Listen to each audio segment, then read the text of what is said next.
Good morning dear students. हमारा अध्याय real numbers वास्तविक संख्याएं क्लास 10th में चल रहा था, जिसमें एक्सरसाइज 1.1 के 4 क्वेश्चन हम पहले कर चुके हैं। चलिए अब हम चलते हैं क्वेश्चन नंबर 5। इसकी स्टेटमेंट देखिए क्या है। जांच कीजिए कि क्या किसी प्राकृतिक संख्या n के लिए संख्या 6 की घात n अंक 0 पर समाप्त होती है। ठीक है, ये कहता है कि एक संख्या है 6 की घात n। क्या ये संख्या n के लिए, जो कि एक प्राकृतिक संख्या है, यहाँ लिख देते हैं, जहाँ n क्या है, एक प्राकृतिक संख्या है। n एक प्राकृतिक संख्या है।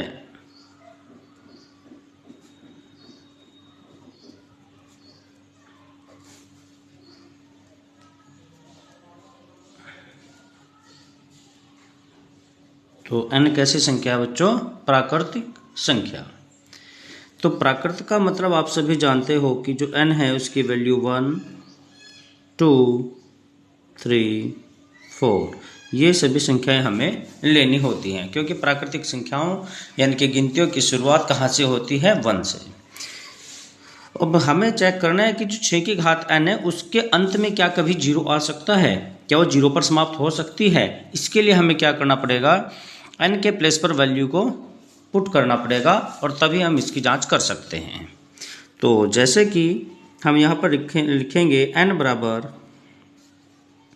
1, 2, 3 रखने पर,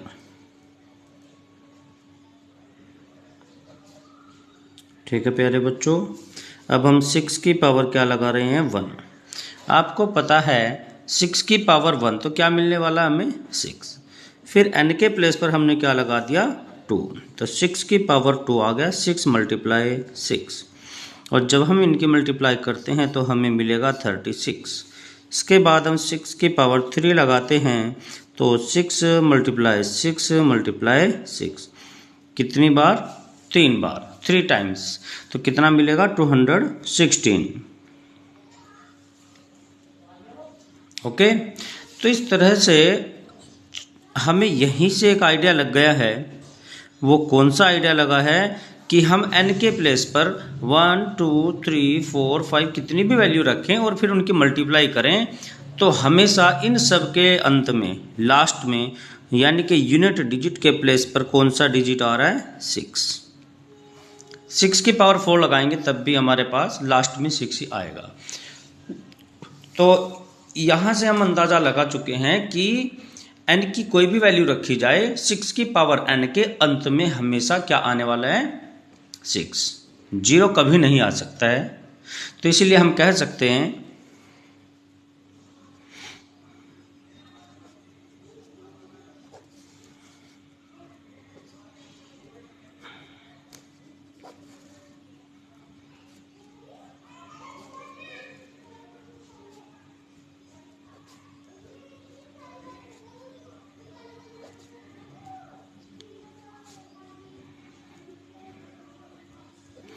इस प्रकार हम कह सकते हैं कि 6 की घात n के अंत में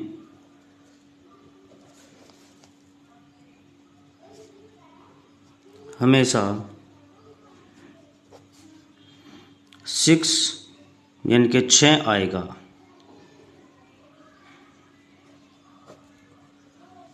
ओके, इसके इकाई के स्थान पर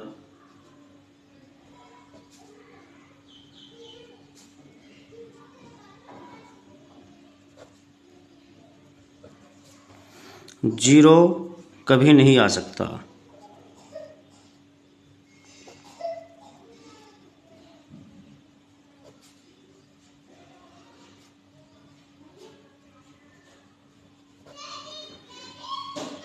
इस प्रकार यह सिद्ध हो गया।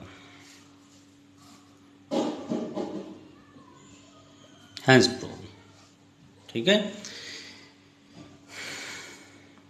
इंग्लिश मीडियम आप लोगों को इसी का सॉल्यूशन हम इंग्लिश में भी एक बार करा रहे हैं ताकि आप लोगों को कोई प्रॉब्लम ना आए।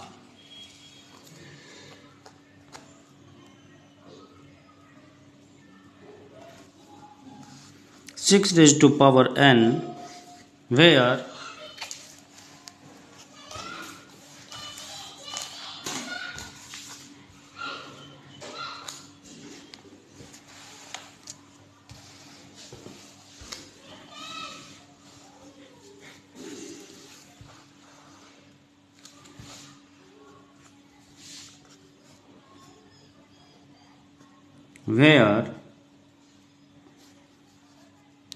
n is a natural number.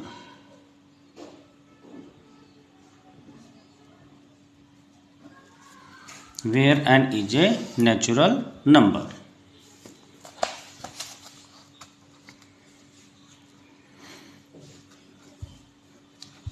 Put n equal to 1, 2, 3 and so on. So we get 6 raised to power 1 equal to 6, 6 raised to power 2 equal to 6 multiply 6, 36, and again if we put n equal to 3, 6 multiply 6 multiply 6, we get 216. Okay, so here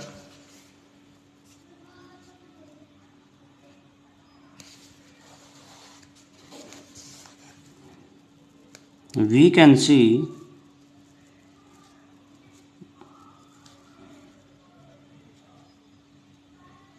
clearly that 6 raised to power n always ends with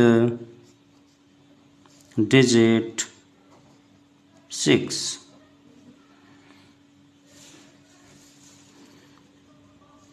So 6 raised to power n cannot end with digit 0. Okay, इस तरह से हम line लिख करके represent कर सकते हैं कि 6 raise to power n can not end with digit 0, कभी भी उसके अंत में 0 नहीं आ सकता है। ओके, चलिए अब हम नेक्स्ट पार्ट देखते हैं, क्वेश्चन नंबर 6। क्वेश्चन नंबर 6 की स्टेटमेंट क्या है? व्याख्या करो कि 7 गुना 11 गुना 13 प्लस 13, ठीक है, यानी कि 7 गुना में 11 फिर गुना में 13 और फिर प्लस 13 और एक और संख्या दी गई साथ में 7 6 5 4 3 2 1 और फिर प्लस 5। ये भाज्य संख्याएं हैं। भाज्य मीन्स कंपोजिट नंबर। अब जब तक हमें ये नहीं पता होगा ये कंपोजिट नंबर कौन है तो हम इसको पहचान कैसे करेंगे? तो थोड़ा सा हम रफ वर्क कर रहे हैं कि कंपोजिट नंबर क्या है। जो नंबर अपने आप से और 1 से डिवाइड होते हैं वो होते हैं अभाज्य संख्या, यानी कि प्राइम नंबर। फिर से रिपीट कर रहा हूँ, जो नंबर अपने आप से और 1 से डिवाइड होते हैं वो क्या कहलाते हैं? अभाज्य संख्या, प्राइम नंबर। इसके अलावा वो नंबर जो अपने आप से भी और 1 से भी और इसके अलावा किसी तीसरे थर्ड नंबर से भी वो डिवाइड हो जाएं तो वो कहलाते हैं भाज्य, यानी कि कंपोजिट नंबर। सबसे छोटा कंपोजिट नंबर 4 होता है, क्योंकि 4 1 से और 4 से भी हो जाएगा, साथ में 2 से भी हो रहा है। ऐसे ही 6 और आप लोग आगे नंबर 8 भी लगा सकते हैं, 9 भी लगा सकते हैं, सभी कौन है? भाज्य। तो कोई नंबर जो अपने आप के और 1 के अलावा किसी थर्ड नंबर से डिवाइड हो जाए वो क्या कहलाता है? भाज्य, कंपोजिट। अब हमने इनको यही चेक करना है कि क्या ये कंपोजिट हैं। तो चलिए देखते हैं। शुरुआत जब हम करेंगे तो हम देखते हैं तीनों के तीनों नंबर मल्टीप्लाई में हैं। ये प्लस 13 अलग है, तो जो तीनों नंबर मल्टीप्लाई में हैं उन तीनों में हम देख रहे हैं कि 13 है और प्लस के बाद भी 13, तो 13 को हम कॉमन ले सकते हैं। जैसे ही हम 13 को कॉमन लेते हैं तो हमारे पास ब्रैकेट में 7 मल्टीप्लाई 11 ये नंबर मिलेगा और प्लस यहाँ से 13 कॉमन आ गया तो 1।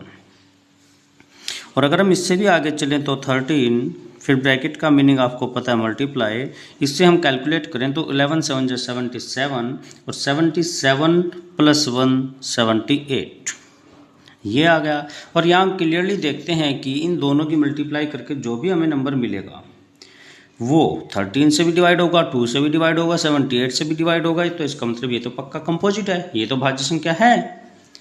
ठीक है, यहाँ लिखेंगे हम देयरफॉर, यानी कि इसलिए यह संख्या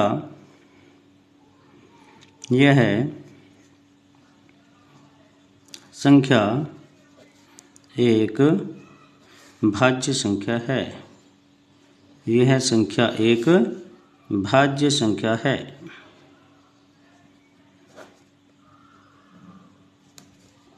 ओके, इसी प्रकार से हम इस नंबर को भी जांच कर सकते हैं। 7 6 5 4 3 2 1 ये सभी नंबर मल्टीप्लाई में हैं, जबकि प्लस में 5 है। तो हम देखते हैं कि 5 और 5 दोनों में है, तो 5 को कॉमन लिया जा सकता है। जैसे हम इसको कॉमन लेंगे, अंदर मिलता है हमें 7 × 6 × 4 × 3 × 2 × 1 और प्लस 5 कॉमन आ गया था, यहाँ पर भी 1। ठीक है, अगर आप लोग चाहो तो इन सब की मल्टीप्लाई कर सकते हो, नहीं भी मल्टीप्लाई करें तो कोई प्रॉब्लम की बात नहीं, ब्रैकेट से बाहर 5 मल्टीप्लाई में है। इसको कैलकुलेट करके जो भी नंबर आए, हम नहीं कर रहे कैलकुलेट फिलहाल, जो भी आए वो किससे डिवाइड होगा? 5 से, क्योंकि 5 इसकी मल्टीप्लाई में है। तो यहाँ से भी हम कह सकते हैं कि ये अपने आप के अलावा 5 से भी डिवाइड हो रहा है, तो ये भी कौन है? एक भाज्य संख्या है। ठीक है, तो यहाँ पर भी हम लाइन लिख सकते हैं, यह संख्या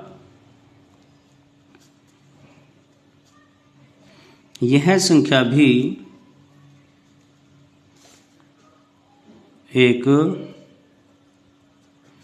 भाज्य संख्या है। एक भाज्य संख्या है।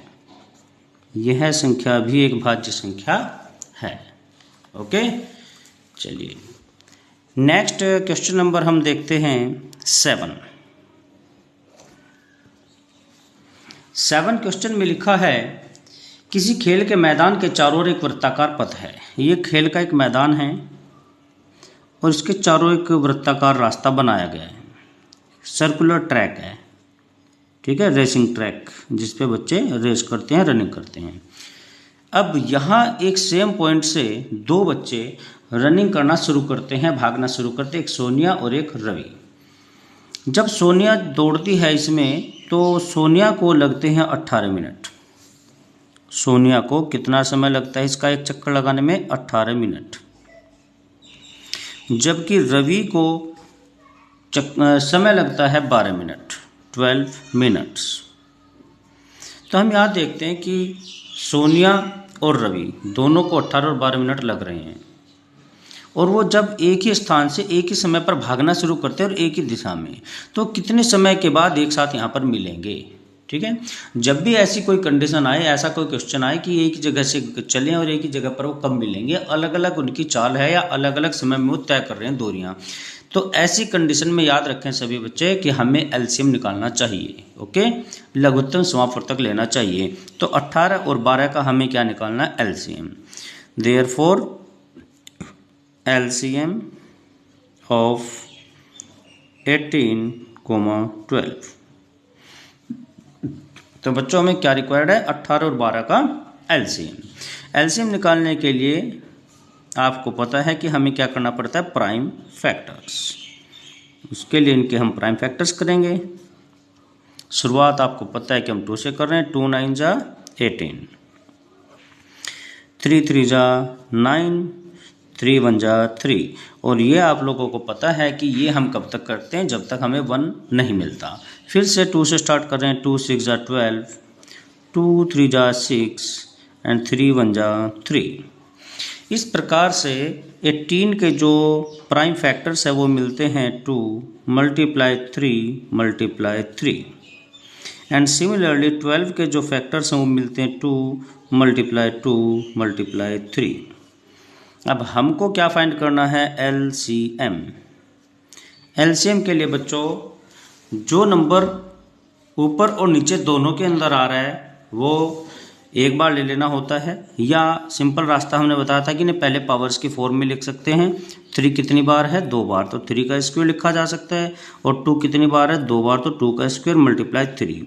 फिर इनमें से हम हाईएस्ट पावर को उठाते हैं, इधर 2 की पावर 1 है, इधर 2 की पावर 2 है, तो बड़ी पावर कौन है, 2 की पावर 2, यानी कि ग्रेटेस्ट और highest power 3 raise to power 8 है, यहाँ 3 रेज टू द पावर 1 है, तो यहाँ पर भी हाईएस्ट पावर क्या है, 2, तो 3 रेज टू पावर 2। अब हम इनको वापस मल्टीप्लाई करेंगे। ओके, कैसे करेंगे, 2 स्क्वायर मीन्स 2 मल्टीप्लाई 2 और 3 मीन्स 3 मल्टीप्लाई 3। अगर हम इनकी मल्टीप्लाई करते हैं तो 3 3 जा 9, 9 2 जा 18, 18 2 जा 36। इस प्रकार से हमें पता चल गया वो 36 मिनट के बाद में एक साथ मिल जाएंगे। तो इस प्रकार से क्वेश्चन नंबर 7 का भी हमें आंसर मिल गया है। ओके, चलिए अब हम स्टार्ट करते हैं नई एक्सरसाइज 1.2।